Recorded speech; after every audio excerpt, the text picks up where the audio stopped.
정숙 씨, 빨리 피하세요. 어서 여길 떠나야 합니다.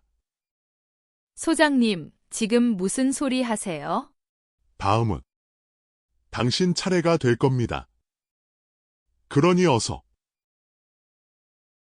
30년 넘게 한자리를 지켜온 아파트 관리소장님은 느닷없이 제 손에 낡은 열쇠를 쥐어주고는 흉흉한 경고를 남긴 채 도망치듯 사라졌습니다. 그때까지만 해도 저는 오랜 지인이 과로로 헛것이라도 보나 싶었죠. 하지만 곧 알게 되었습니다. 소장님의 절박한 요침은 제 인생 전부를 집어삼키려던 거대한 음모로부터 저를 구해줄 마지막 신호였다는 것을. 안녕하세요. 저는 올해 73이 된 김정숙이라고 합니다. 남편을 일찍 여의고 동네 시립도서관에서 낡은 책들을 수선하며 소일하는 게 제 유일한 낙이었습니다. 그런데 제 평화롭던 노년에 제 아들 녀석보다 더 믿었던 며느리가 제 인생을 송두리째 무너뜨리려는 끔찍한 사건이 터졌지 뭐예요. 절대 다시는 돌아가고 싶지 않은 그때의 기억이지만 이제는 모두 꺼내서 툴툴 털어버리고 있고 싶은 저의 이야기 한번 들어봐 주시겠어요? 그날도 다른 날과 똑같은 평범한 오후였습니다. 도서관 창문으로는 따사로운 봄 햇살이 쏟아져 들어오고 저는 동네 친구들과 작은 독서 모임을 하고 있었죠. 모임의 회장인 박 교수님이 헛기침을 하며 말문을 열었습니다. 이번 달 지정 도서는 해밍웨이인데 다들 읽어는 오셨소? 박 교수님은 은퇴한 국문과 교수로 모임의 격을 높여주는 분이셨습니다. 저는 제 책을 슬쩍 들여다보며 피식 웃음을 터뜨렸어요. 교수님, 저는 이번에도 겨우 다 읽었네요. 젊을 땐 책장이 술술 넘어가더니 이젠 눈이 침침해서 원. 바로 그때였습니다. 도서관 한편에서 책을 정리하던 유 관장님이 갑자기 자리를 박차고 벌떡 일어섰어요. 국립중앙박물관에서 평생을 고문서와 함께 살아오신 늘 점잖기만 하던 분이라 더욱 놀라웠습니다. 김정숙, 어서 여길 빠져나가. 빨리 도망치라고. 다음은 당신 차례야. 유 관장님은 뜬금없이 제 이름을 부르며 고함을 지르더니 덜덜 떨리는 손으로 책 수레를 엎어버렸습니다. 책들이 힘없이 흩날리며 바닥으로 후두둑 떨어졌어요. 유 관장님은 귀신이라도 본 사람처럼 새파랗게 질린 얼굴로 문 쪽으로 허둥지둥 뛰어나갔습니다. 저 양반이 오늘 왜 저런데? 치매라도 오셨나? 박 교수님이 황당하다는 듯 안경을 고쳤으며 물었습니다. 저 역시 어안이 벙벙해서 유 관장님이 뛰쳐나간 문 쪽만 멍하니 바라보고 있었죠. 그런데 잠시 후 문이 쾅 하고 거칠게 열리더니 옛 낯선 젊은 남자가 숨을 헐떡이며 뛰어들어왔습니다. 저희 아버님 혹시 여기 계십니까? 남자가 땀으로 젖은 얼굴로 도서관 안을 휙휙 둘러보았습니다. 제가 얼떨결에 손가락으로 밖을 가리키며 말했어요. 방금 저쪽으로 뛰쳐나가셨는데. 제 말이 채 끝나기도 전에 남자가 저를 쌩하니 지나쳐 밖으로 뛰쳐나갔습니다. 얼마 지나지 않아 밖에서 시끄러운 소리가 들려왔어요. 아버지, 제발 좀 이러지 마세요. 이제 말 좀 들으시라니까요. 저희는 모두 약속이라도 한 듯 창문으로 우르르 몰려갔습니다. 남자가 유 관장님의 팔을 붙잡고 차 쪽으로 억지로 끌고 가려고 안간힘을 쓰고 있었어요. 유 관장님은 땅에 발을 받고 버티며 악을 썼습니다. 이건 난 절대 안 가. 정신병원 같은 데는 죽어도 안 간다고. 아버지, 거기가 얼마나 좋은 덴데요. 시설도 깨끗하고 의사들도 많고 제발 제 말 좀 들으세요. 남자가 거의 유 관장님의 멱살을 잡아 끌다시피 하며 기어코 차 쪽으로 데려갔습니다. 유 관장님은 끝까지 발버둥 쳤지만 결국 힘에 부쳐 차 뒷좌석에 구겨지듯 밀어 넣어졌어요. 차가 부르릉 시동을 걸고 떠나기 직전 유 관장님이 창문 너머로 저를 똑바로 바라봤습니다. 그 눈빛이 지금도 심장에 박힌 듯 생생해요. 짙은 공포와 처절한 절망, 그리고 무언가를 간절하게 경고하는 듯한 그 눈빛을요. 다시 자리로 돌아왔지만 독서 모임은 이미 깨진 뒤였습니다. 박 교수님이 혀를 끌끌 찼습니다. 쯧쯧. 요즘 것들은 아주 무서워. 어떻게 지 아비를 저렇게 짐짝 끌고 가득 끌고 갈 수가 있대? 그래도 정신이 오락가락하시면 그게 나을 수도 있지. 다른 친구가 거들었지만 제 귀에는 아무 소리도 들어오지 않았습니다. 다음은 당신 차례야. 유 관장님의 그 한마디와 마지막 눈빛이 머릿속에서 계속 떠나지 않았어요. 도저히 책을 더 읽을 기분이 아니었죠. 집으로 돌아오는 길은 어쩐지 발걸음이 천근만근 무거웠습니다. 익숙한 제 집 대문 앞에 섰는데 갑자기 숨이 턱 막혀왔어요. 분명 알뜰살뜰 모아서 장만한 내 집인데 얘 이렇게 들어가기가 무서운 걸까요? 현관문을 열고 들어서자마자 며느리 강소희의 목소리가 날아왔습니다. 어머님, 이제 오세요. 식사 차려놨으니까 어서 드세요. 소희가 부엌에서 나오며 말했지만 그 목소리에는 온기라고는 한 톨도 없었어요. 저는 힘없이 식탁으로 다가갔습니다. 제 앞에 놓인 밥그릇을 보는 순간 심장이 쿵 하고 내려앉았습니다. 어제 저녁에 먹고 남은 누런 식은 밥 한 덩이, 그리고 반찬이라고는 시장에서 파는 통김치에서 잘라낸 시퍼런 끄트머리 몇 조각이 전부였습니다. 안방 쪽에서는 아들 박민재와 소희, 그리고 손주가 저녁을 먹는지 구수한 된장찌개 냄새가 솔솔 풍겨왔어요. 갓 지은 따끈한 밥 냄새와 섞여 제 코를 찔렀습니다. 저는 떨리는 손으로 젓가락을 들었어요. 식어 빠진 밥을 한 숟가락 입에 넣는 순간 서러운 눈물이 핑 돌았습니다. 그때 민재가 부엌으로 들어왔어요. 엄마, 밥 먹네?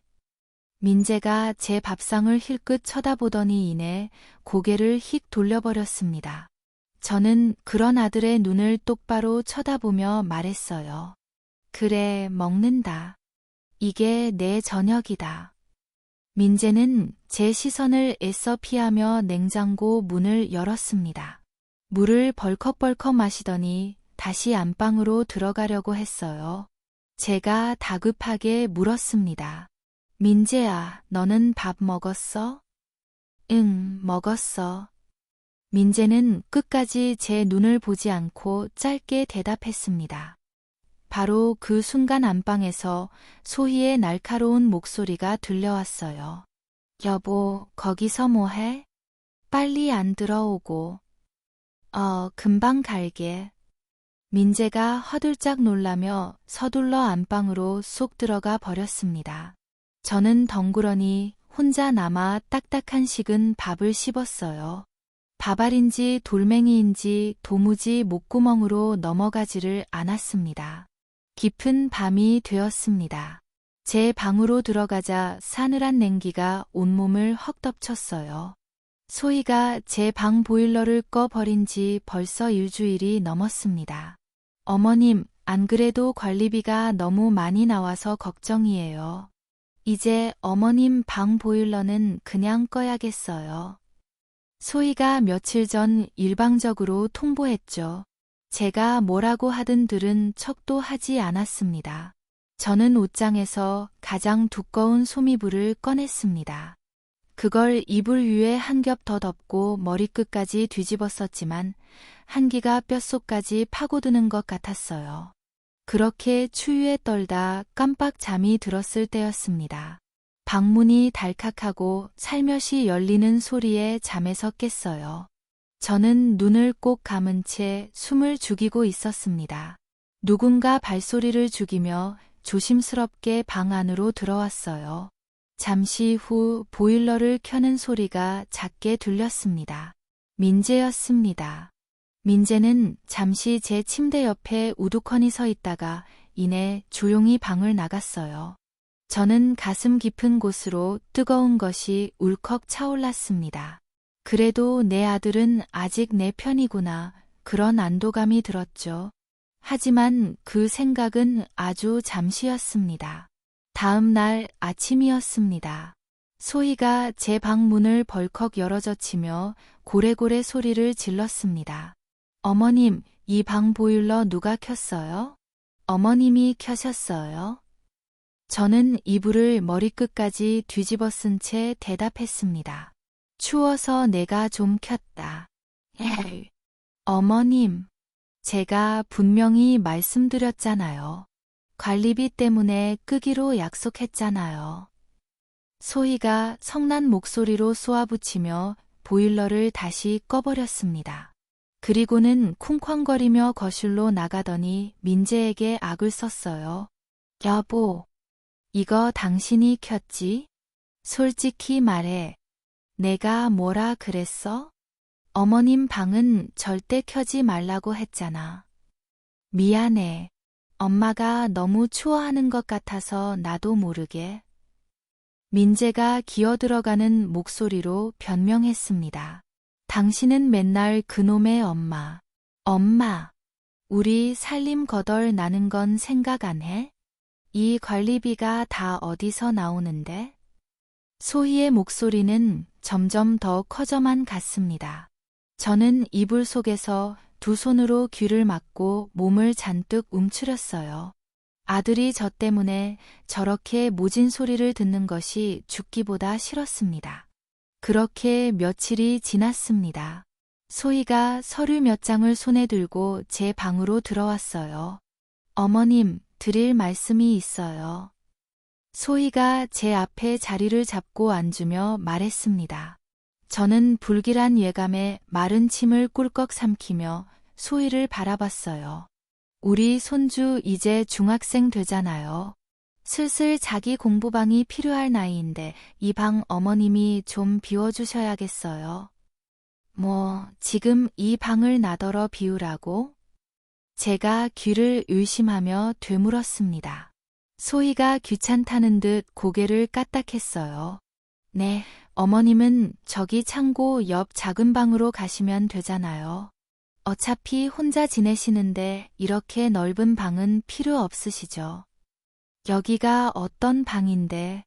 내가 이 집 들어와서 30년 넘게 쓰던 방이야. 내 살림살이가 다 여기에 있는데 이걸 다 어쩌고. 제가 떨리는 목소리로 항의했습니다. 소희가 보란듯이 깊은 한숨을 내쉬었어요. 어머님, 지금 어머님 짐이 중요해요? 손주 미래가 중요해요? 요즘 애들 번듯한 공부방 하나 없으면 기죽어서 공부 못하는 거 모르세요? 소희가 얼음장같이 차가운 말을 내뱉고는 뒤도 돌아보지 않고 방을 나가버렸습니다. 저는 그 자리에 못 박힌 듯 멍하니 앉아 있었어요. 내 돈으로 산 내 집에서 평생을 살아온 내 방에서 쫓겨나야 한다니요. 그날 이후로 소희의 이상한 행동이 계속 눈에 들어왔습니다. 평소에는 제 얼굴도 잘 쳐다보지 않던 며느리 소희가 매일 아침마다 뜨끈한 한방차를 가져오기 시작했어요. 어머님, 이거 한 잔 드세요. 그래야 기력도 찾으시고 건강하시죠. 소희가 생전 안 하던 살가운 미소를 지으며 제 앞에 찻잔을 내려놓았습니다. 갈색 빛깔의 찬물에서 삽사름한 한약 냄새가 김과 함께 피어올랐죠. 처음 며칠은 그래도 며느리가 이제라도 정신을 차렸나 싶어서 고마운 마음으로 받아 마셨습니다. 그래, 고맙다. 애썼네. 제가 찻잔을 들어 한 모금 마셨습니다. 입안 가득 씁쓸한 맛이 헉 퍼졌어요. 소희는 제가 그 쓴 차를 한 방울도 남기지 않고 다 마실 때까지 뚫어지게 지켜보고 서 있다가 빈 찻잔을 휙 채갔습니다. 그런데 이상한 일이 한두 번이 아니었어요. 그 차만 마시고 나면 머릿속이 안개가 낀 것처럼 멍해지고 정신이 흐릿해졌습니다. 온몸에 힘이 쭉 빠지면서 자꾸만 꾸벅꾸벅 졸음이 쏟아지는 거예요. 어느 날은 오전 10시쯤 차를 마셨는데 눈을 떠보니 해가 뉘엿뉘엿 지는 오후 3시가 아니겠어요? 제가 언제 잠들었는지 그 사이 무슨 일이 있었는지 도무지 기억이 나지 않았습니다. 그날은 뒤늦게 도서관에 나가 시간을 보내게 됐어요. 박 교수님이 제 얼굴을 빤히 들여다보며 미간을 찌푸렸어요. 선우 씨, 요즘 얼굴이 왜 이렇게 푸석푸석해? 어디 아픈 사람 같아? 아니에요, 교수님. 그냥 요즘 따라 자꾸 피곤하고 잠만 오네요. 제가 힘없이 고개를 저으며 대답했습니다. 이상하다. 선우 씨답지 않게 요즘 왜 자꾸 꾸벅꾸벅 조는 거야? 나도 모르겠어. 소희가 매일 아침 한방차를 타주는데 이상하게 그거만 마시면 정신을 못 차리겠어. 제 말에 박 교수님의 표정이 순간 싸늘하게 굳어졌습니다. 뭐, 한방차? 야, 이선우. 자네 며느리가 주는 거 함부로 마시면 안 돼. 에요? 몸에 좋은 약재 넣고 달인 거라는데 건강에 좋은 거 아니에요? 제가 영문을 모르겠다는 얼굴로 묻자 박 교수님이 주위를 한번 쓱 둘러보더니 목소리를 바싹 낮췄습니다. 내가 평생 사람만 가르친 사람이야. 척 보면 알아. 자네 며느리 딱 봐도 상이 안 좋아. 교수님, 그게 무슨 소리예요? 눈빛이 이상하다고. 꼭 무슨 꽁꽁이라도 있는 사람 눈빛이야. 독사가 또아리를 튼 눈빛. 박 교수님이 단호하게 고개를 저으며 말했습니다. 저는 애써 웃어넘기려고 했어요. 에이, 교수님도 참, 우리 소희가 나한테 살갑게 굴지는 않아도 사람 해코지할 애는 아니에요. 선우 씨, 내가 괜히 훈수 두는 게 아니야. 사람을 조심하라는 거야, 사람을. 박 교수님의 진지한 표정을 보니 마음 한구석이 괜히 서늘해졌습니다. 그리고 며칠 후였어요. 도서관에 갔더니 박 교수님이 저를 보자마자 구석으로 잡아 끌었습니다. 선우 씨, 자네 며느리 말이야. 박 교수님이 누가 들을까 버아 주변을 살피며 조용히 속삭였어요. 어제 내가 시내미술관 앞에서 봤어.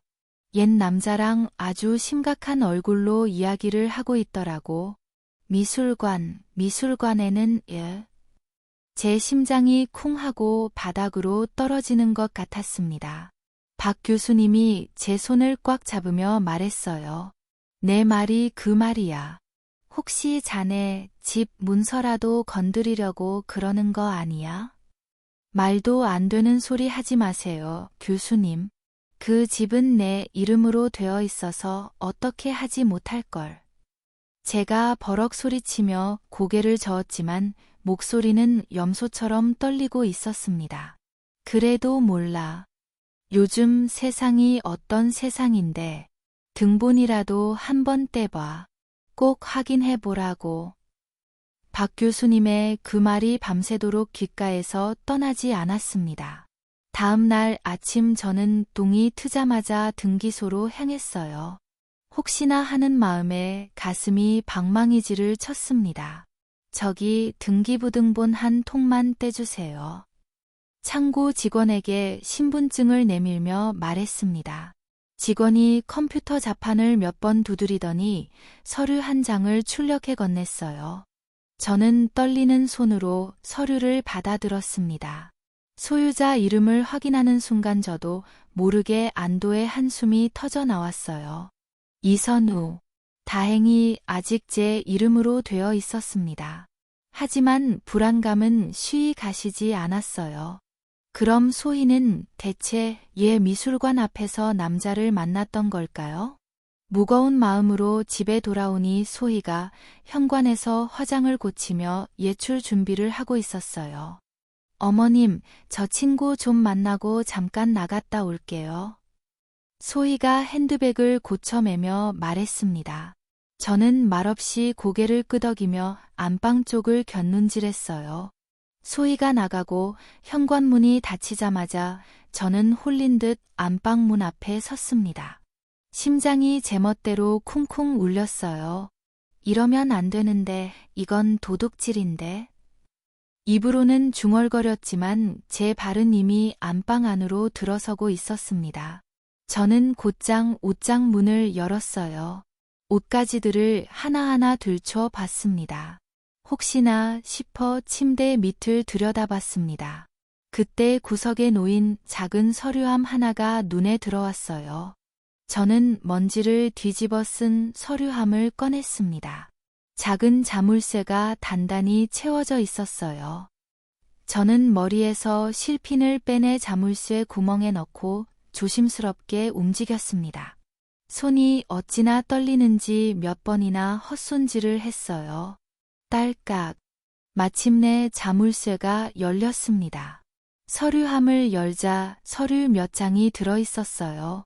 맨 위에 있는 서류를 집어드는 순간 제 눈에 진단서라는 세 글자가 박혔습니다.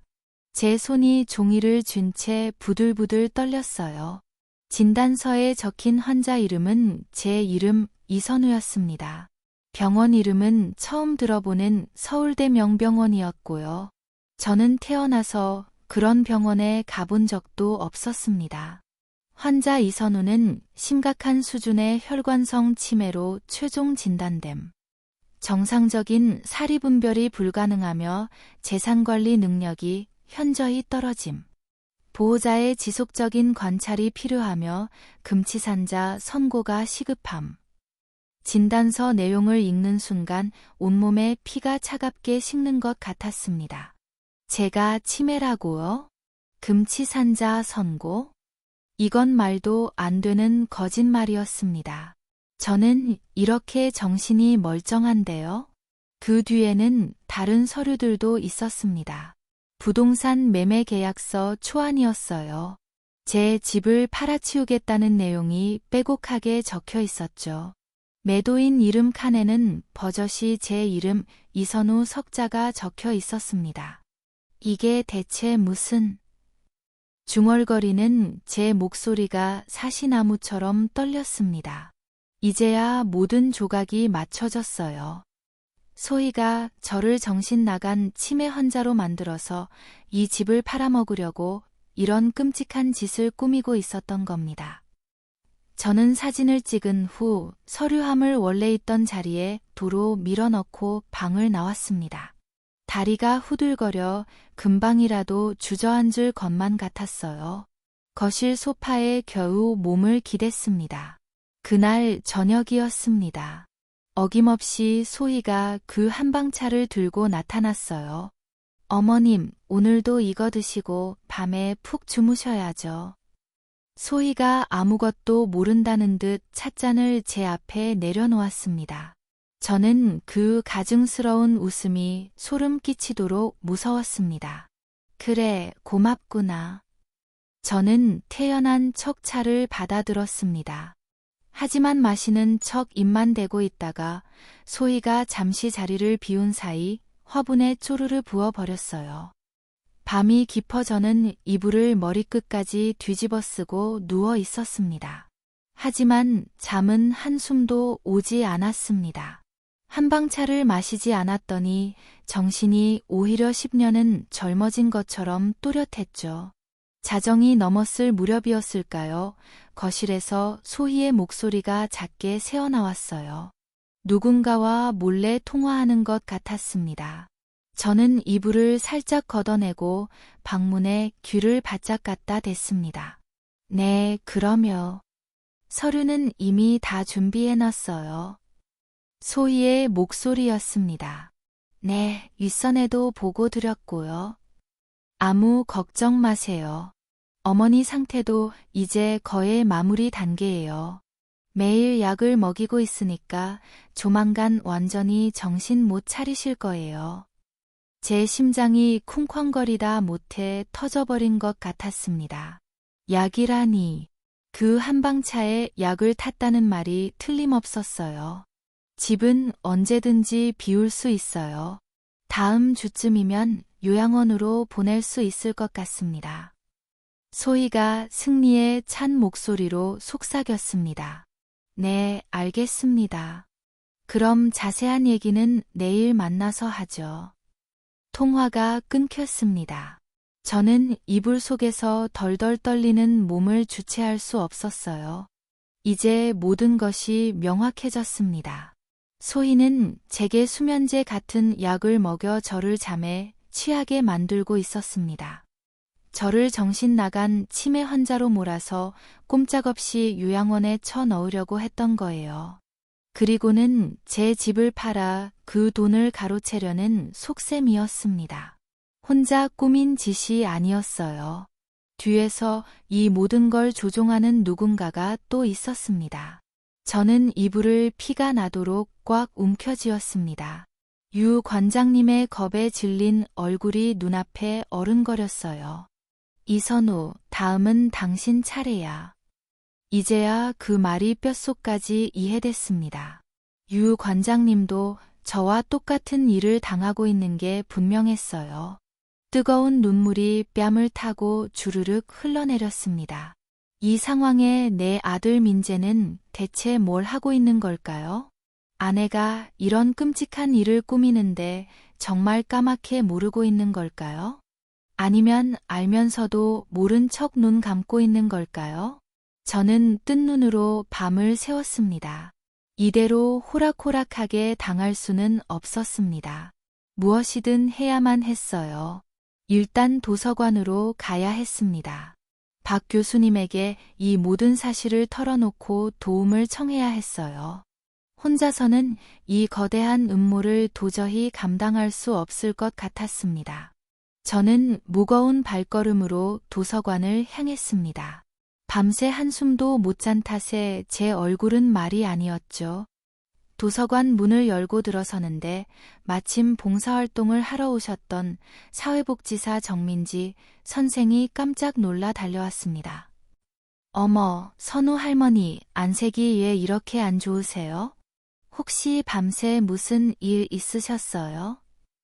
정민지 선생이 제 팔을 붙잡으며 걱정스럽게 물었습니다. 저는 차마 고개를 들 수 없었어요. 아닙니다, 선생님. 괜찮아요. 괜찮아 보이시지 않아요. 할머니, 무슨 일 있으시면 저한테 꼭 말씀하세요. 그 진심 어린 눈빛에 더 이상 버틸 수가 없었습니다. 남들 앞에서 이런 창피한 이야기를 꺼내는 것이 죽기보다 싫었지만 이대로는 안 될 것 같았거든요. 선생님, 실은요. 제가 입을 열려고 하는데 그만 목이 꽉 메어왔습니다. 정민지 선생이 제 손을 따뜻하게 잡아주었어요. 할머니, 천천히 말씀하세요.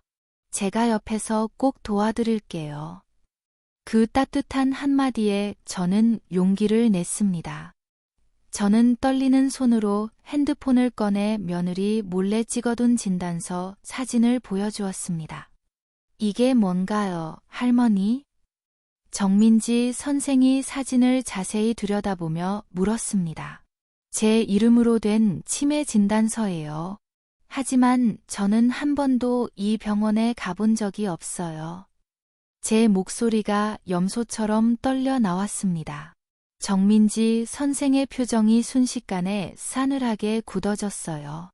며느리가 꾸민 짓이에요. 저를 정신 나간 치매 노인으로 만들어서 제 집을 팔아먹으려고요.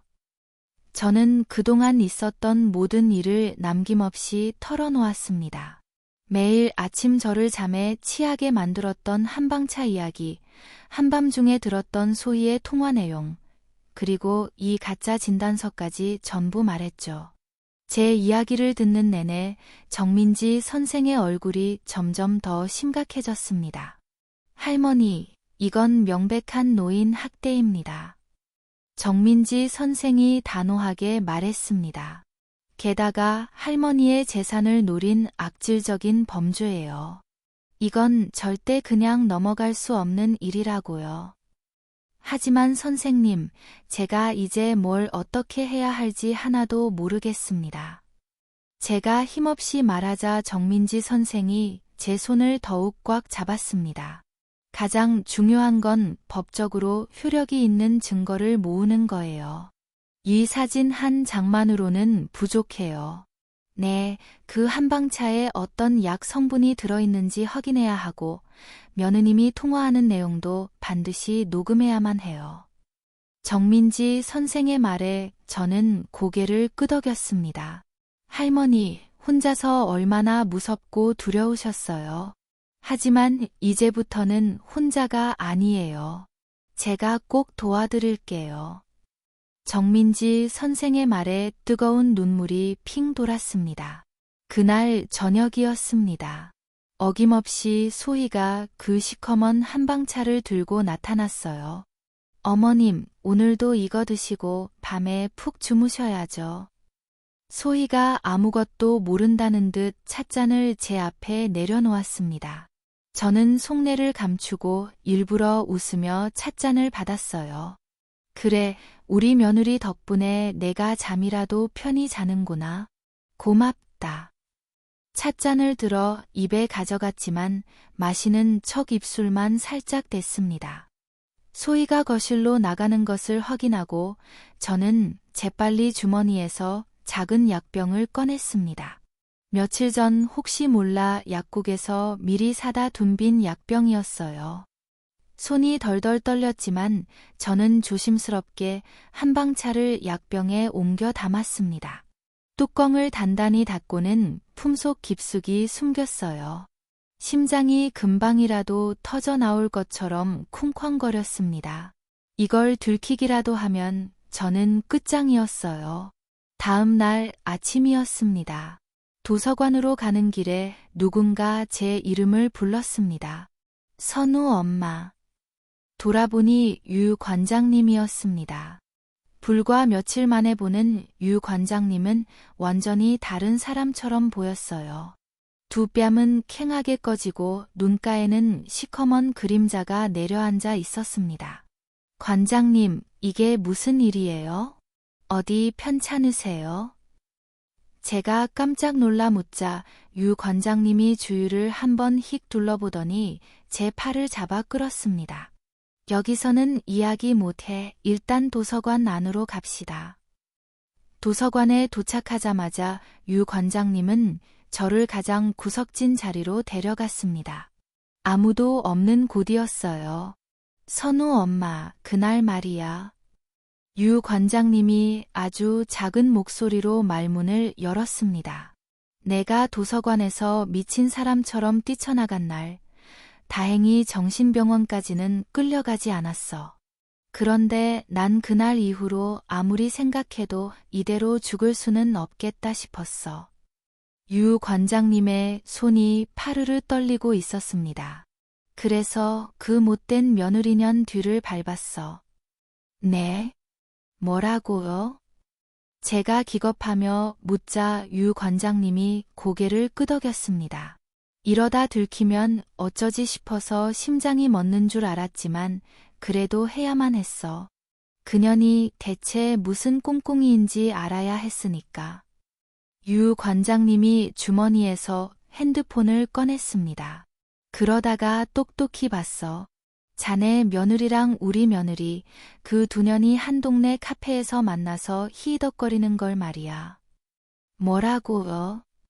저도 모르게 목소리가 커졌습니다. 유 관장님이 시 하며 입에 손가락을 갖다 댔어요. 조용히 해. 누가 들어. 둘이 테이블에 마주 앉아서 서류 뭉치를 주고받더라고.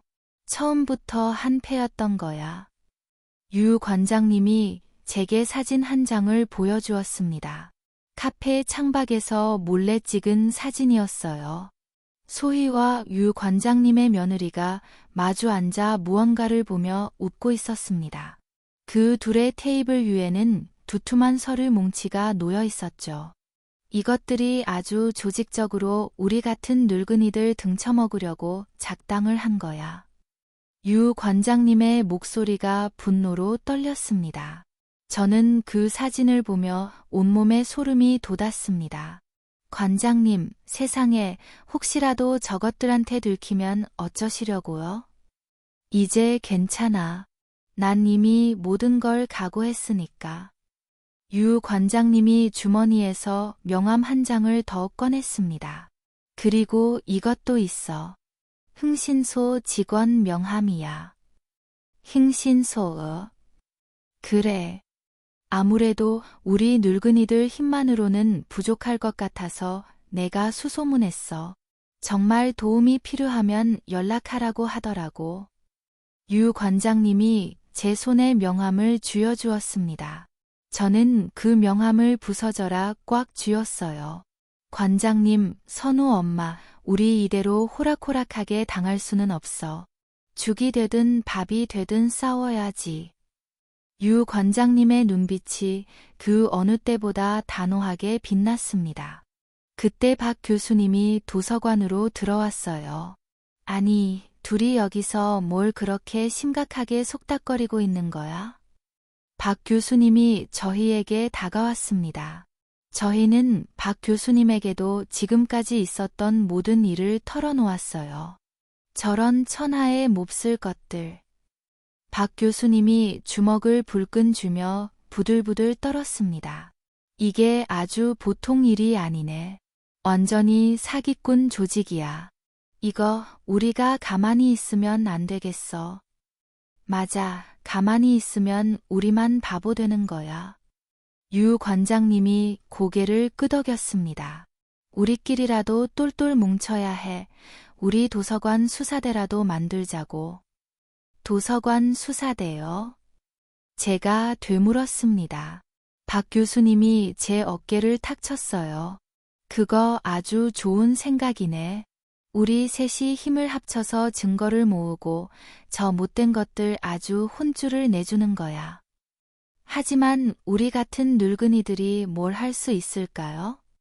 제가 불안한 목소리로 묻자 유 관장님이 제 손을 잡았습니다. 할 수 있어. 나는 계속 저것들 뒤를 밟을게. 언제 어디서 만나는지 무슨 짓을 하는지 하나도 빼놓지 않고 기록하겠어. 그럼 나는 시내 바닥을 한번 뒤져볼게. 박 교수님이 말했습니다. 소희가 만났다는 그 미술관 남자, 그놈이 어떤 놈인지 내가 샅샅이 알아봐야겠어. 저는 이 한방차 샘플을 정민지 선생님께 꼭 전해드려야 해요. 제가 품속에서 약병을 꺼내 보였습니다. 그래, 그것도 아주 중요한 증거가 될 거야. 박 교수님이 고개를 끄덕였습니다. 저희는 도서관 구석에 모여 앉았습니다. 70이 넘은 노인 셋이서 작은 원을 만들었어요.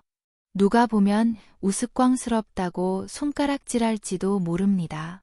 하지만 저희는 그 어느 때보다 진지했습니다.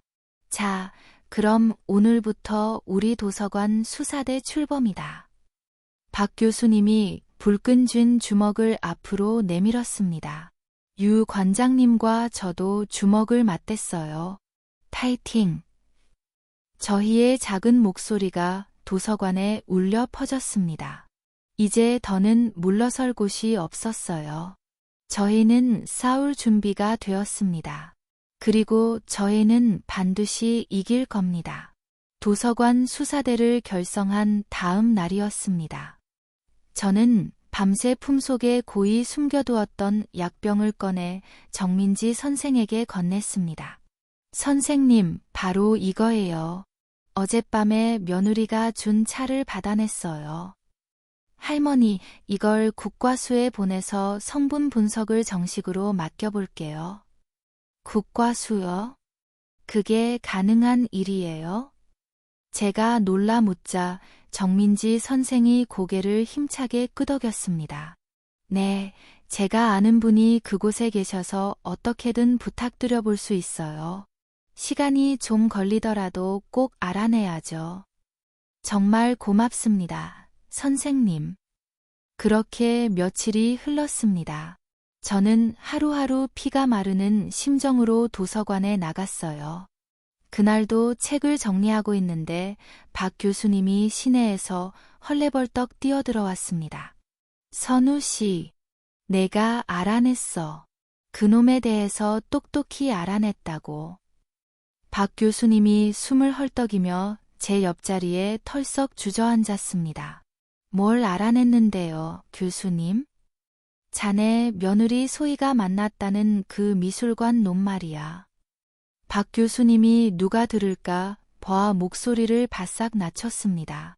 내가 아는 미술 평론가한테 그놈 사진 보여주면서 샅샅이 물어봤더니 모르는 사람이 없어. 이름은 최철웅인데 아주 악질 중에 악질이야.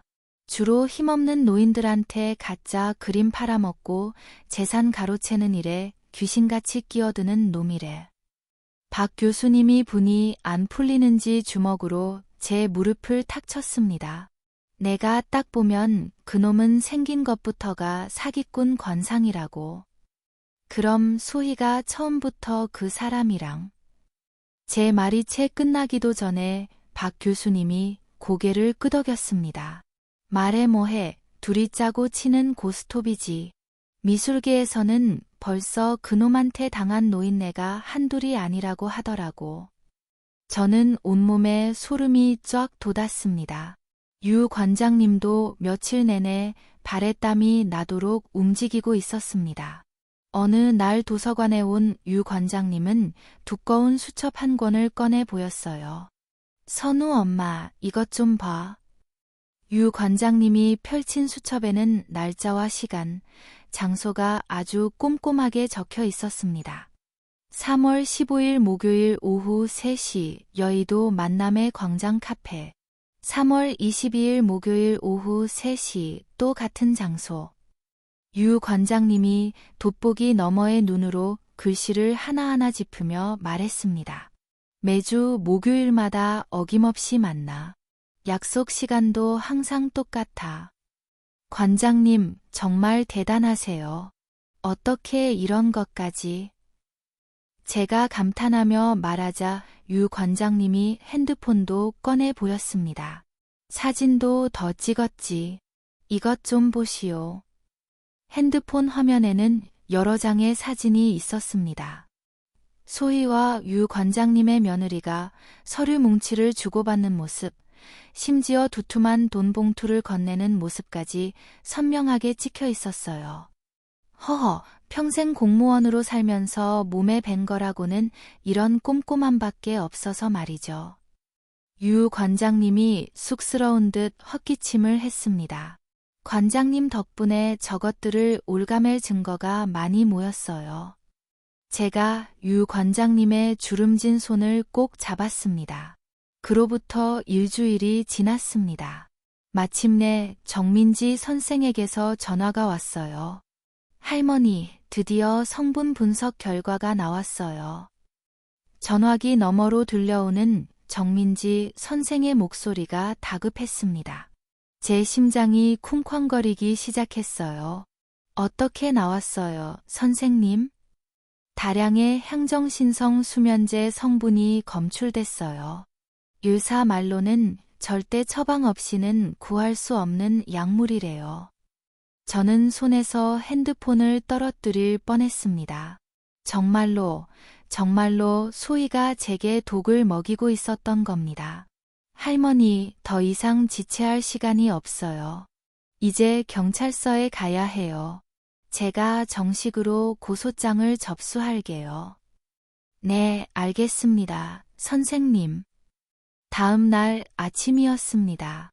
저는 정민지 선생과 함께 경찰서로 향했어요. 차가운 회색 건물 안으로 들어서니 심장이 제멋대로 빠르게 뛰었습니다. 어르신 학대 관련해서 신고 접수하러 왔습니다. 정민지 선생이 접수대에 앉은 경찰관에게 또박또박 말했어요. 경찰관이 저희를 위아래로 훑어보더니 안쪽 사무실로 안내했습니다. 책상에 앉아있던 한 형사가 저희를 쳐다봤어요. 이름표에는 강민호라고 적혀 있었습니다. 앉으시죠. 무슨 일 때문에 오셨습니까? 강민호 형사가 귀찮다는 듯 무심한 얼굴로 물었습니다. 정민지 선생이 준비해온 서류 봉투를 꺼냈어요. 여기 계신 어르신께서 며느리에게 지속적인 학대를 당하고 계십니다. 아이고, 또 가족 문제네요. 강민호 형사가 대놓고 한숨을 푹 쉬었습니다. 이런 문제는 집안에서 대화로 해결하시는 게 좋은데요. 형사님, 이건 단순한 가족 문제가 아닙니다. 정민지 선생의 목소리가 얼음장처럼 차가워졌습니다. 사람 목숨이 달린 명백한 범죄라고요. 정민지 선생이 서류를 하나씩 꺼내 강민호 형사 앞에 탁탁 내려놓았어요. 이건 국과수 성분 분석 결과입니다. 며느리가 할머니께 드린 차에서 다량의 수면제가 검출됐어요. 강민호 형사가 그제야 서류를 집어들었습니다. 그의 눈빛이 조금 달라졌어요. 그리고 이건 위조된 치매 진단서고요. 정민지 선생이 제 핸드폰에 저장된 사진을 보여주었습니다. 할머니는 이 병원에 가신 적도 없으십니다. 며느리가 할머니를 금치산자로 만들려고 전부 조작한 겁니다. 이건 저희가 그동안 수집한 노인 학대 정황 보고서입니다. 정민지 선생이 마지막 서류를 내밀었습니다. 강민호 형사가 서류들을 천천히 읽기 시작했어요. 그의 표정이 점점 더 심각하게 굳어졌습니다. 어머님, 직접 한번 말씀해 주시겠습니까? 강민호 형사가 저를 바라봤습니다. 저는 떨리는 목소리로 입을 열었어요.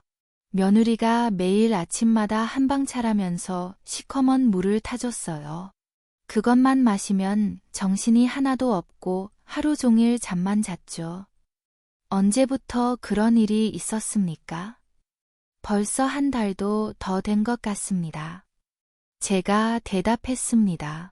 그리고 며느리가 밤마다 누구랑 몰래 통화하는 것도 들었어요. 윗선에 보고를 했다느니, 곧 집을 비울 수 있다느니 그런 소리를 했습니다. 강민호 형사의 눈빛이 칼날처럼 날카로워졌습니다. 윗선이라고요? 네, 아무래도 혼자 꾸민 짓이 아닌 것 같습니다. 강민호 형사가 쉴 새 없이 무언가를 받아 적었어요. 그리고 다시 서류들을 꼼꼼히 살폈습니다. 알겠습니다. 정식으로 사건 접수하겠습니다. 강민호 형사가 고개를 끄덕이며 말했습니다. 저희가 책임지고 철저하게 조사한 뒤 연락드리겠습니다. 경찰서를 나오니 굳어있던 어깨가 조금은 풀리는 것 같았습니다. 도서관으로 돌아오자 박 교수님과 유 관장님이 저를 기다리고 있었어요. 어떻게 됐어, 선우 씨? 경찰서는 뭐래? 박 교수님이 저를 보자마자 급하게 물었습니다. 일단 신고는 했어. 형사님이 조사해 주신대. 제가 말하자 박 교수님이 제 손을 덥석 잡았습니다. 잘했어. 정말 잘했어, 이선우. 바로 그때 도서관 문이 삐걱 열렸습니다. 코끝에 돋보기 안경을 걸친 동네 친구 최영감이 들어왔어요. 그의 손에는 작은 상자 하나가 들려 있었습니다. 선우 씨, 다 만들었소다. 최영감이 저를 보며 말했습니다. 네, 뭘 만드셨다는 말씀이세요? 박 교수한테 부탁받은 거 말이오. 유장 녹음기. 최영감이 상자를 열었습니다. 안에는 손때 묻은 낡은 라디오 한 대가 들어 있었어요. 아니, 이게 녹음기라고요? 제가 유야한 얼굴로 묻자 최영감이 으쓱했습니다. 허허, 겉은 그냥 고물 라디오처럼 보이지만 진짜는 따로 있지. 최영감이 돋보기 안경을 고쳤으며 설명했습니다. 내가 왕년의 나라에서 알아주는 기술자였소. 이 안에 최신 녹음 장치를 넣었지. 최영감이 라디오 뒷부분을 열어 보여주었습니다. 그 안에는 머리카락보다 얇은 전선들이 거미줄처럼 복잡하게 연결돼 있었어요. 이걸 선우 씨 방에 슬쩍 놓아두면 며느리가 통화하는 내용을 아주 깨끗하게 녹음할 수 있을 거예요. 세상에, 영감님 정말 대단하세요. 제가 감탄하며 말했습니다.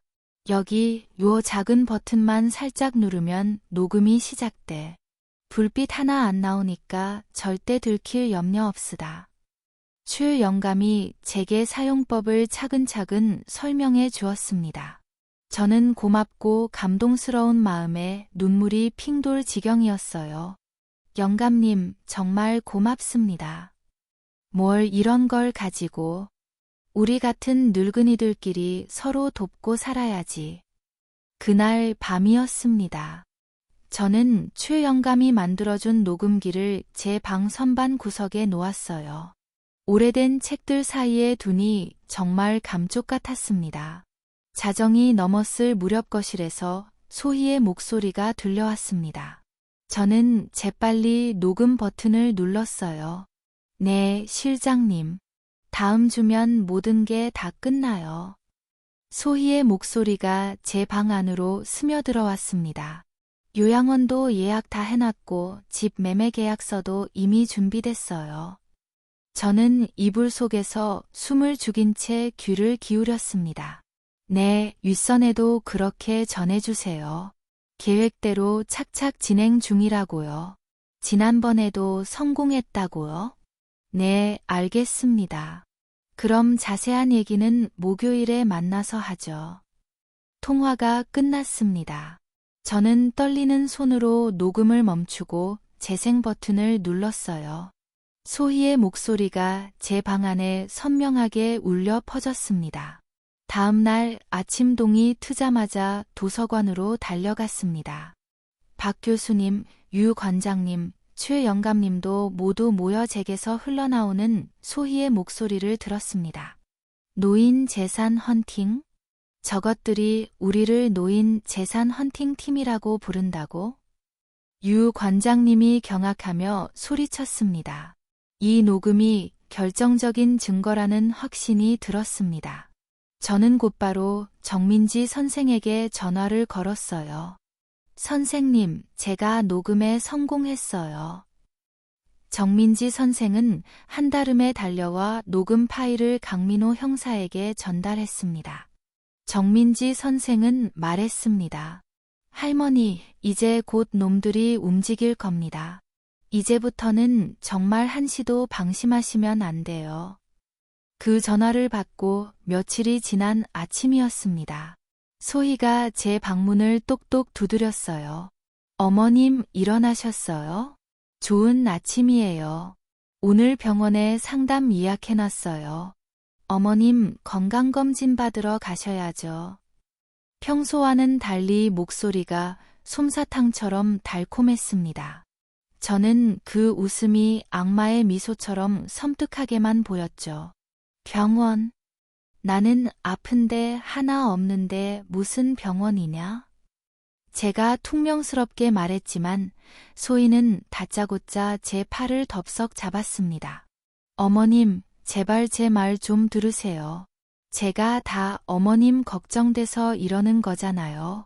어서 옷이나 갈아입으세요. 밖에 차가 기다리고 있어요. 병원 차요. 저는 떨리는 손으로 옷을 갈아입으며 등 뒤로 몰래 정민지 선생에게 문자를 보냈습니다. 선생님, 지금 며느리가 저를 어디론가 강제로 데려가려고 합니다. 현관으로 나가자 소희가 제 가방을 들고 기다리고 있었어요.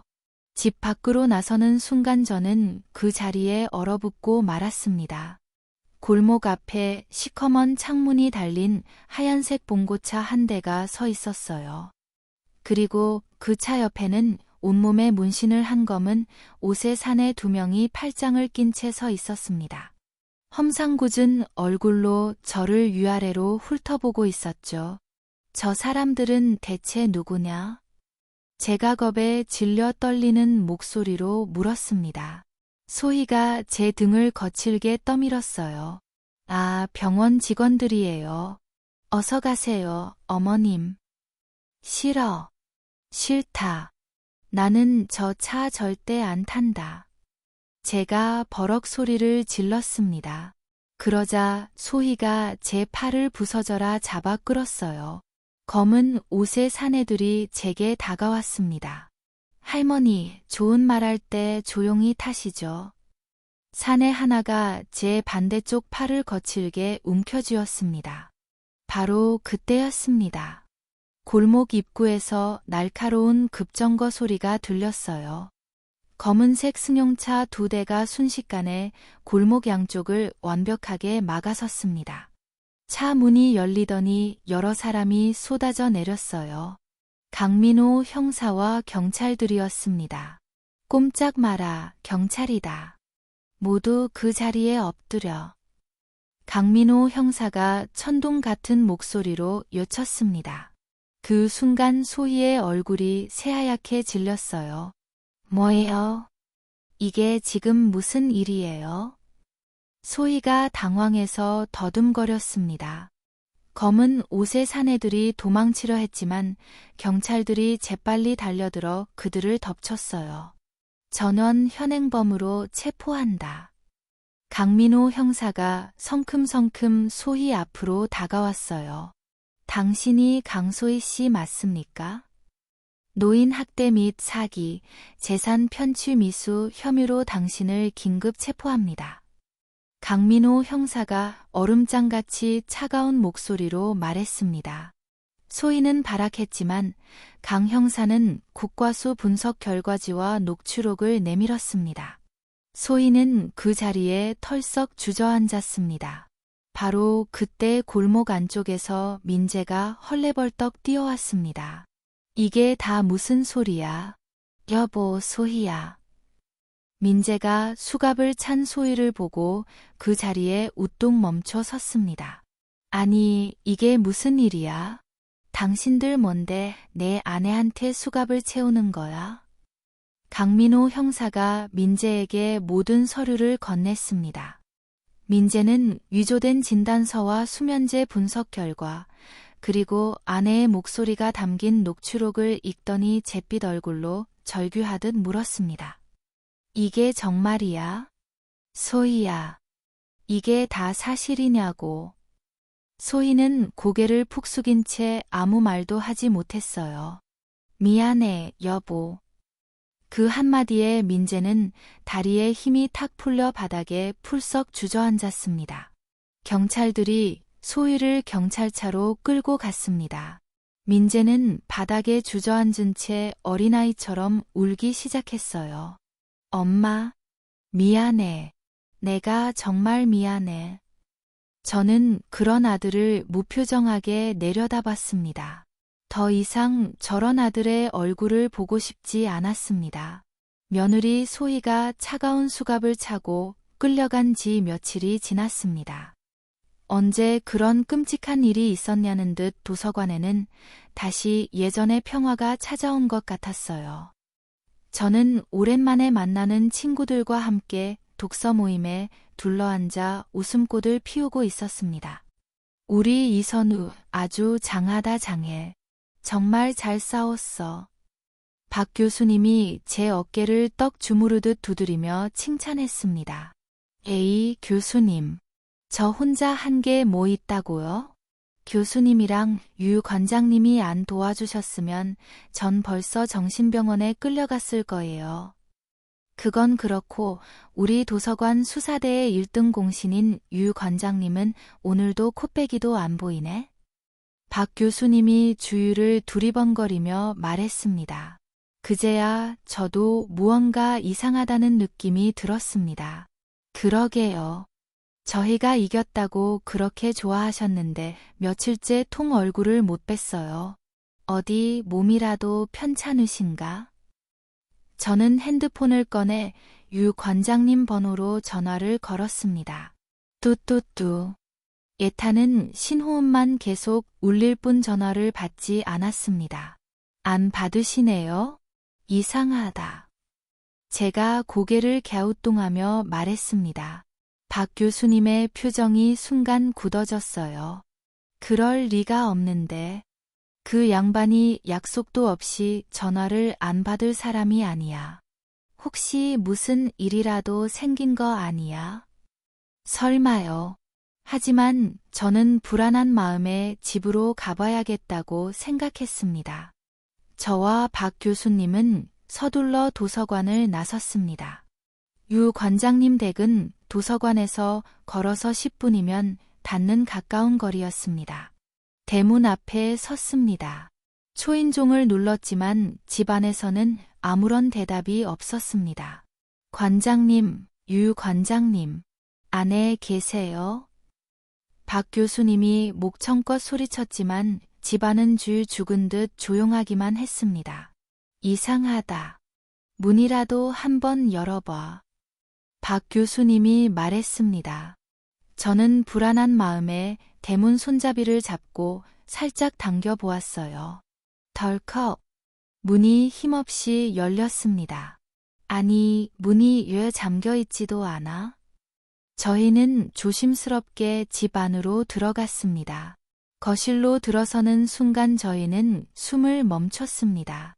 거실은 그야말로 아수라장이었습니다. 테이블은 한쪽으로 위태롭게 기울어져 있었고 유자 하나는 바닥에 나뒹굴고 있었어요. 찻잔은 산산조각이 난 채 바닥에 어지럽게 흩어져 있었습니다.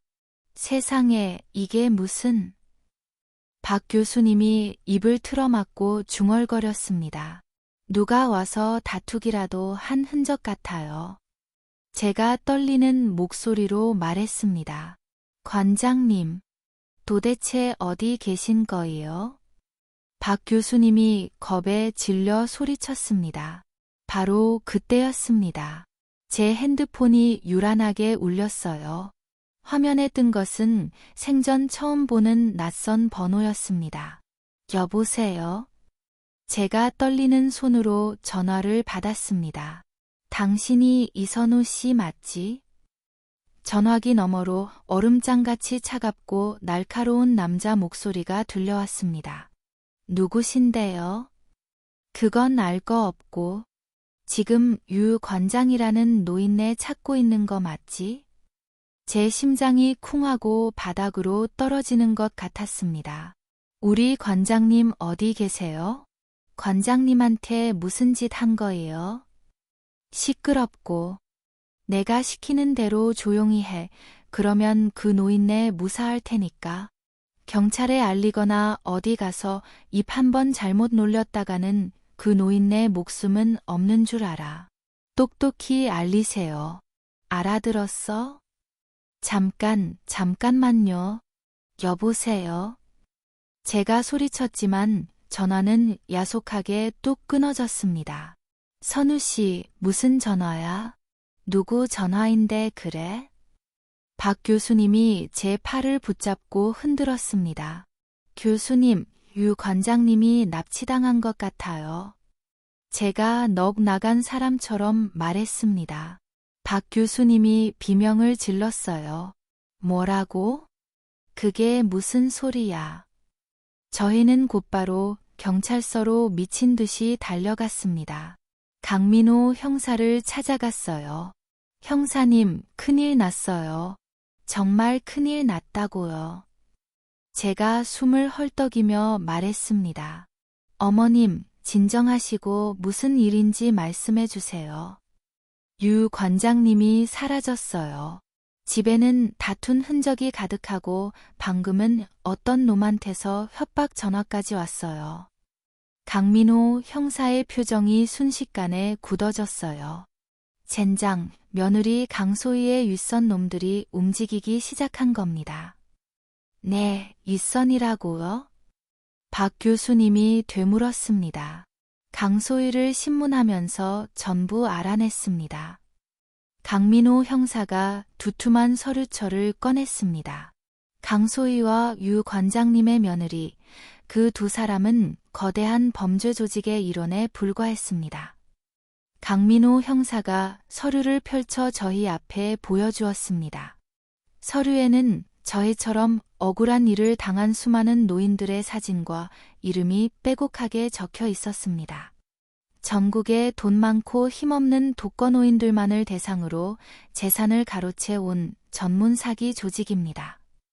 제 손이 부들부들 떨렸습니다. 그럼 이 사람들이 전부 다 피해자란 말이에요?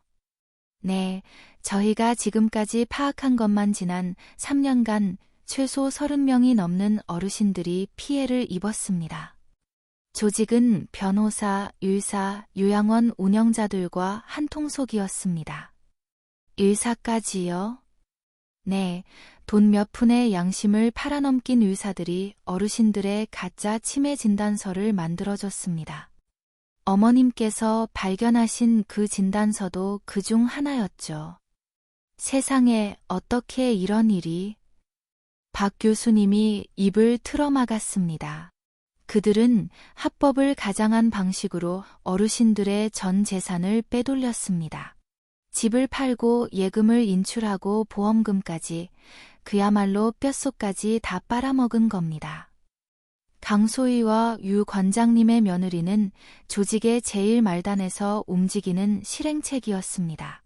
두 사람 모두 이런 짓을 여러 번 저질러온 상습범이었습니다. 강소희가 검거되면서 조직 전체가 흔들리기 시작했습니다. 그래서 보복에 나선 겁니다. 강민호 형사가 또 다른 서류를 꺼냈습니다. 유 관장님은 이 사건의 아주 중요한 연결고리입니다. 강소희와 유 관장님의 며느리의 접촉을 직접 목격했고 결정적인 증거 사진까지 찍으셨죠. 그래서 유 관장님을 납치한 거란 말이에요? 제가 물었습니다. 입을 막으려는 겁니다.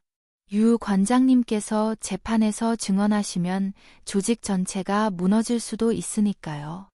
매우 위험한 상황입니다. 강민호 형사가 단호하게 말했습니다. 하지만 저희가 반드시 무슨 수를 써서라도 찾아내겠습니다. 이미 전국의 모든 경찰서에 공조수사 요청과 함께 수배령을 내렸습니다. 저희는 도서관으로 돌아와 최 영감님과 함께 무거운 침묵 속에 앉아 있었습니다. 승리의 기쁨은 하룻밤의 꿈처럼 사라져버렸어요.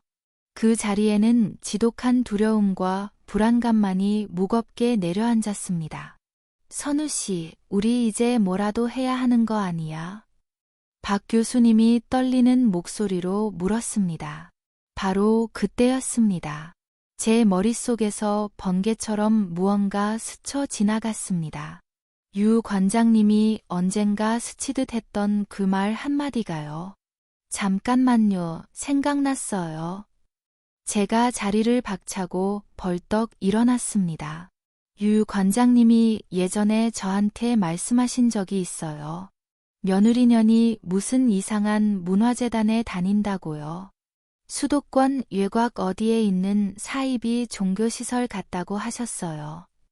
제 말에 박 교수님과 최 영감님의 눈이 번쩍 뜨였습니다. 맞아. 나도 얼핏 들은 것 같아. 그 못된 년이 이상한데 돈 갖다 바친다고 했어. 그럼 혹시 유 관장님을 거기에? 최 영감님의 말에 저희 셋은 약속이라도 한 듯 서로를 바라봤습니다. 틀림없어요. 어서 강 형사님께 이 사실을 말씀드려야 해요. 저는 떨리는 손으로 핸드폰을 꺼내 강민호 형사에게 전화를 걸어 다급하게 말했어요. 형사님, 방금 생각난 게 있어요. 유 관장님 댁 며느리가 수도권 외곽에 있는 이상한 문화재단에 다녔다고 했어요. 혹시 그곳에 관장님이 계실지도 몰라요. 어머님, 아주 좋은 정보입니다. 즉시 저희가 가진 정보와 대조해서 수사에 착수하겠습니다. 강민호 형사가 단호하게 말했습니다. 안 되겠다. 우리도 직접 찾아봐야겠어. 박 교수님이 결심한 듯 말했습니다. 하지만 교수님, 어디인지도 모르는데 어떻게 찾아요? 모르면 발로 뛰어서라도 찾아야지. 이대로 손 놓고 앉아서 우리 유 관장님 죽는 꼴을 보라는 거야. 저희는 그 길로 도서관을 나섰습니다. 저희 도서관 수사대가 다시 뭉친 겁니다. 저희는 무작정 버스를 타고 경기도 예곽으로 향했습니다. 한참을 달려 낯선 시골 마을에 내렸어요. 사람 입은 천리도 간다고 했어. 일단 물어봐야지. 박 교수님이 길가 밭에서 일하던 할머니 한 분을 붙잡았습니다. 어르신, 말씀 좀 물을게요. 혹시 이 근처에 무슨 수상한 문화재단이나 큰 건물 같은 데가 있소? 문화재단? 저기 저 산 너머에 허름한 건물이 하나 있긴 한데. 할머니가 산 쪽을 손가락으로 가리키며 말했습니다. 근데 그 집은 좀 이상해요. 사람 드나드는 꼴을 거의 못 봤는데 유독 밤에만 꼭 귀신 나올 것처럼 불이 환하게 켜져요. 그곳이 틀림없습니다. 어서 가봅시다. 추 영감이 말했습니다. 저희는 가파른 산길을 따라 올라갔습니다. 무릎이 쑤시고 다리가 아팠지만 누구 하나 쉬자는 말 없이 걷고 또 걸었어요. 1시간쯤 지났을까요? 앙상한 나뭇가지들 사이로 낡고 음산한 건물이 보였습니다. 저기 봐. 박 교수님이 숨을 몰아쉬며 앞을 가리켰습니다. 저희는 조심스럽게 건물 쪽으로 다가갔습니다. 건물 앞 주차장에 검은색 차 몇 대가 서 있었어요. 저거 유 관장님 댁 며느리 차 아니에요? 제가 작은 목소리로 속삭였습니다. 유 관장님이 몰래 찍었던 사진 속 그 차와 똑같았습니다. 맞네, 맞아. 저 차가 틀림없어. 박 교수님이 흥분해서 말했습니다. 이곳이 맞나 봐요. 어서 경찰에 연락해야 해요. 저는 떨리는 손으로 서둘러 강민호 형사에게 전화를 걸었습니다. 형사님, 경기도 예곽 산속에 있는 낡은 건물이에요. 유 관장님 댁 며느리 차도 여기 있어요. 유치 추적했습니다. 즉시 출동하겠습니다. 어머님들은 절대 가까이 가지 마십시오. 매우 위험합니다. 강민호 형사가 단호하게 말했습니다. 전화를 끊고 저희는 건물에서 떨어진 숲속에 몸을 숨겼습니다. 시간이 흐르고 해가 완전히 져서 사방에 짙은 어둠이 내렸습니다. 1시간쯤 지났을까요? 멀리서 차 소리가 들렸습니다. 검은색 차량 여러 대가 불도 켜지 않은 채 유령처럼 조용히 다가왔어요. 강민호 형사와 검은 옷을 입은 경찰들이었습니다. 강민호 형사가 저희 쪽으로 다가와 속삭였습니다. 어머님들, 이제 저희에게 맡기시고 뒤로 물러나 계십시오. 네, 형사님, 조심하세요. 경찰들이 소리 없이 건물을 완벽하게 포위했습니다. 검은 옷을 입은 경찰들이 어둠 속에서 조용히 움직였어요. 저희는 숨을 죽이고 그 모습을 지켜봤습니다. 도리! 강민호 형사의 나지막한 신호에 경찰들이 순식간에 건물로 뛰어들어갔습니다. 꼼짝 마라, 경찰이다. 모두 손들어. 건물 안에서 천둥 같은 고함 소리가 터져 나왔습니다. 비명과 발소리, 무언가 부서지는 소리가 뒤섞여 들려왔어요. 10여 분이 지났을까요? 경찰들이 사람들을 줄줄이 끌고 나왔습니다. 유 관장님 댁 며느리도 수갑을 찬 채 끌려 나왔습니다. 그 외에도 여러 명의 범인들이 체포되었어요. 우리 관장님은요? 유 관장님은 어디 계세요? 제가 강민호 형사에게 달려가 물었습니다. 지하 창고에 감금되어 계셨습니다. 지금 구출하고 있습니다. 잠시 후 경찰 2명이 유 관장님을 부축해서 나왔습니다. 유 관장님은 제대로 걷지도 못하고 비틀거렸어요.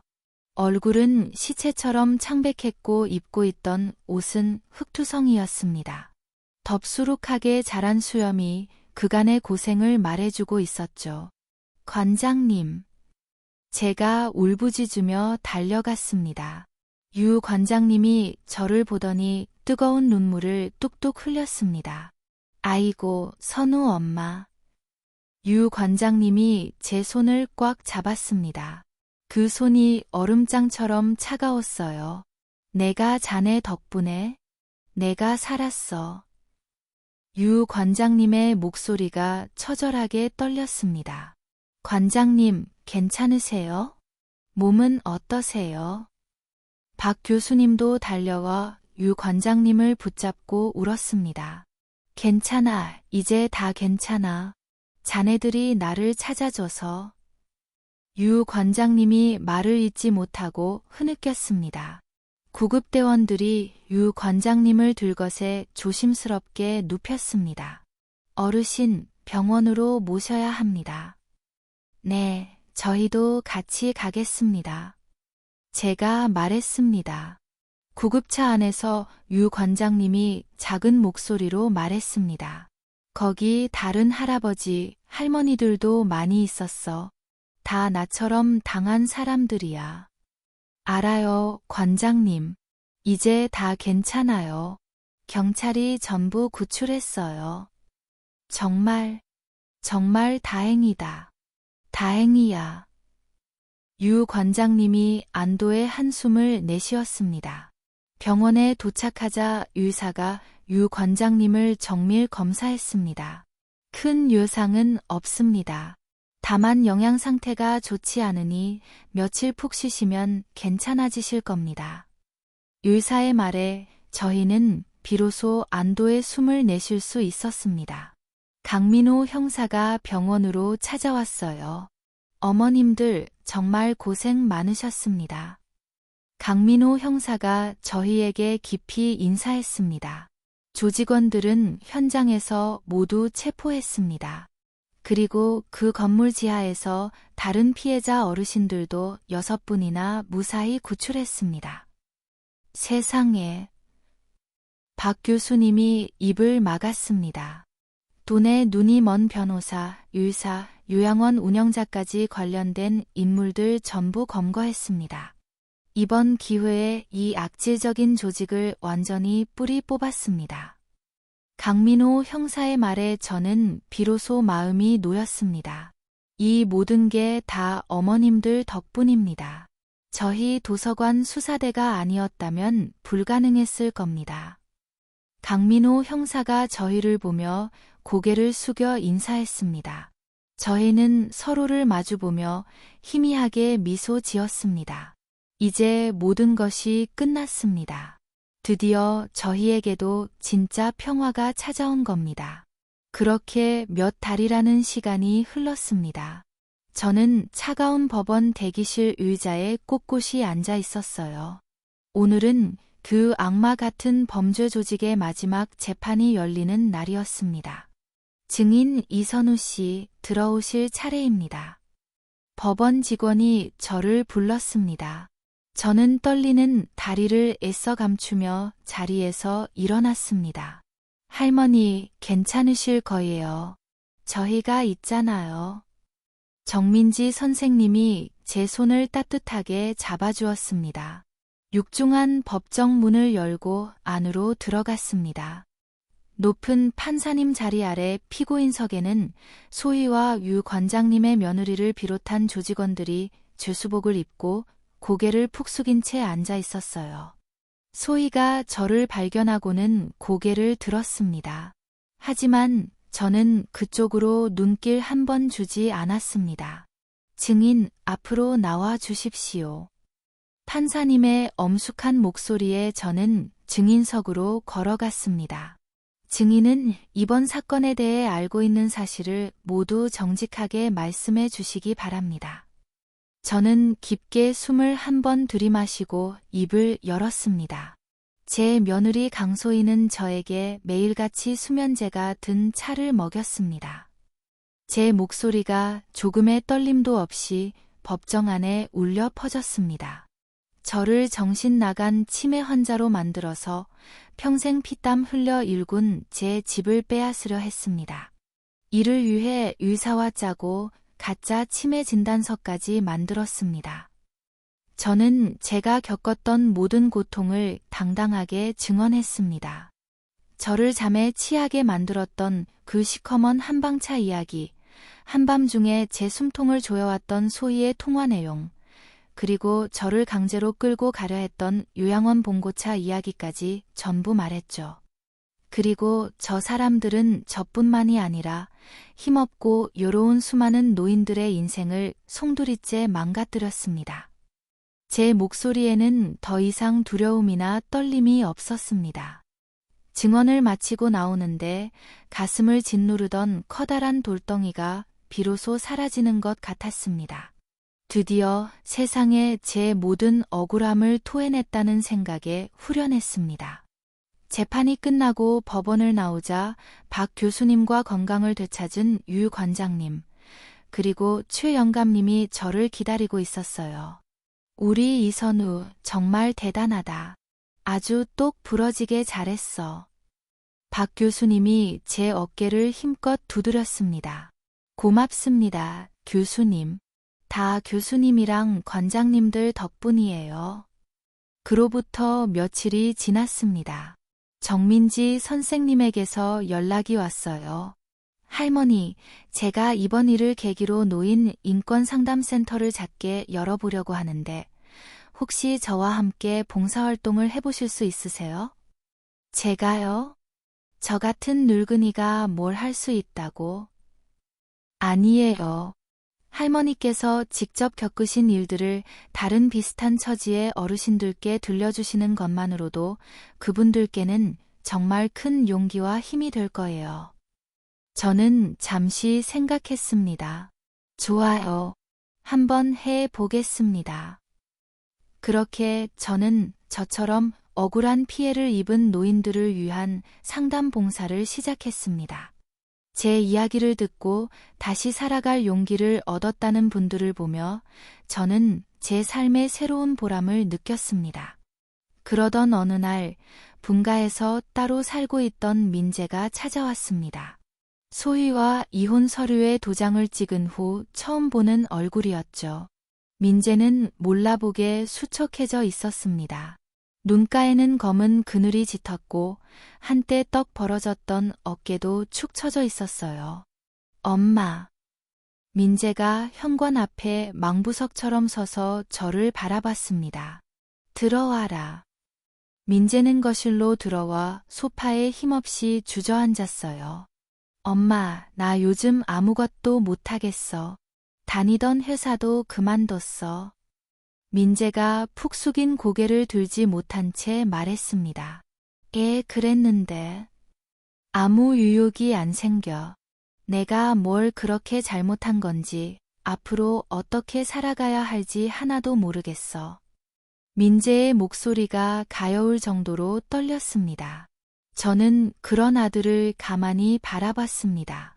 가슴 한구석이 아려왔지만 이번에는 꼭 해야 할 말이 있었습니다. 민재야. 제가 조용히 입을 열었습니다. 이제부터 너는 내 몫의 인생을 살아라. 엄마, 나도 이제야 비로소 내 인생을 살아볼 생각이니까. 제가 민재의 눈을 똑바로 바라보며 말했습니다. 너는 내 인생을 살고 나는 내 인생을 살아야지. 이제 우리 각자의 길을 씩씩하게 걸어가야지. 힘내서 직장도 다시 알아보고 해. 민재의 눈에서 기어이 눈물방울이 뚝뚝 떨어져 내렸습니다. 정말로 엄마가 필요하면 언제든지 찾아와. 하지만 내 인생은 이제 내가 스스로 책임져야만 한다. 민재가 소리 없이 고개를 끄덕였습니다. 알았어, 엄마. 고마워. 그리고 미안했어. 민재가 자리에서 일어나 집을 나갔습니다. 저는 창밖으로 아들의 축 처진 뒷모습이 사라질 때까지 바라보다가 깊은 숨을 내쉬었습니다. 이제 저는 더 이상 아들을 위해, 며느리를 위해 희생하며 살지 않을 겁니다. 오롯이 저 이선우 자신을 위해 살아갈 겁니다. 그 결심을 한 며칠 후 아침이었습니다. 따스한 햇살이 창문을 통해 쏟아져 들어왔어요. 저는 기분 좋게 눈을 떴습니다. 부엌으로 가서 제가 가장 좋아하는 원두로 따뜻한 커피를 내렸습니다. 누구의 눈치도 볼 필요 없이 제가 원하는 만큼 진하게요. 오늘도 날씨가 참 좋네. 창밖을 보며 혼잣말을 했습니다. 온전히 저만의 공간인 이 집에서 제 마음대로 참으로 홀가분하게요. 오후가 되었습니다. 저는 가벼운 발걸음으로 도서관으로 향했어요. 문을 열고 들어서자 친구들이 저를 반겨주었습니다. 우리 이선우 이제 오네. 박 교수님이 손을 흔들었습니다. 교수님, 오늘도 한판 벌이고 있죠? 당연하지. 인생 뭐 있냐. 독서 토론이 한창이었습니다. 저는 친구들과 함께 둘러앉았어요. 해밍웨이의 문체는 정말 간결하면서도 힘이 있어. 유 관장님이 우렁찬 목소리로 외쳤습니다. 완전히 건강을 되찾은 유 관장님은 예전보다 더 힘차게 토론을 이끄셨어요. 아이고, 관장님, 목소리가 너무 커서 책 내용 다 까먹겠어요. 제가 웃으며 말했습니다. 허허, 토론은 이래야 말이지. 유 관장님이 호탕하게 웃으셨습니다. 선우 씨, 꾸물거리지 말고 얼른 의견을 내. 자네 차례야. 박 교수님이 말했습니다. 저는 제 손에 들린 책을 보고 회심의 미소를 지었어요. 이번 작품의 핵심은 바로 상실과 극복입니다. 저희의 토론 소리가 도서관 안에 가득 울려 퍼졌습니다. 그 어느 때보다 크고 밝은 목소리였어요. 한창 토론을 하다가 최 영감이 직접 내린 커피를 타왔습니다. 자자, 우리 도서관 수사대원들 커피 한 잔씩들 하시오. 따뜻하고 구수한 커피 향이 퍼졌습니다. 저는 커피잔을 들고 제 앞에 앉은 세 사람을 바라봤습니다. 박 교수님, 유 관장님, 최 영감님. 이제 저희는 서로의 상처를 보듬어주는 세상 가장 든든한 가족이 되었습니다. 지금 생각해도 우리 도서관 수사대 정말 대단하지 않았죠? 유 관장님이 말했습니다. 그러며 우리가 아니었으면 누가 그놈들을 잡았겠어요? 제가 웃으며 대답했습니다. 그렇고 말고. 앞으로도 우리 이렇게 계속 함께 하자고. 박 교수님이 제 손을 툭 쳤습니다. 그러며 교수님. 당연하죠. 저는 커피를 한 모금 마셨습니다. 입안 가득 따뜻하고 쌉싸름한 향이 퍼졌습니다. 창밖으로는 눈부신 햇살이 쏟아져 들어오고 도서관은 저희의 웃음소리로 가득했습니다. 따뜻한 커피 한 잔, 마음 맞는 좋은 친구들, 그리고 눈치 보지 않고 마음껏 이야기 나눌 수 있는 시간. 이게 바로 제가 고된 인생 끝에서 마침내 찾아낸 진짜 행복이었습니다. 저는 이제 더 이상 누군가의 엄마도 며느리의 시어머니도 아니었습니다. 올해 70세대 이선우일 뿐이었어요. 제 남은 인생을 제가 원하는 방식대로 멋지게 살아갈 저 말입니다. 선우 씨, 또 자네 차례라니까. 정신 안 차려. 박 교수님의 목소리에 저는 다시 책에 집중했습니다. 친구들과 함께 웃고 떠들며 저는 오늘도 행복한 하루를 보냈습니다.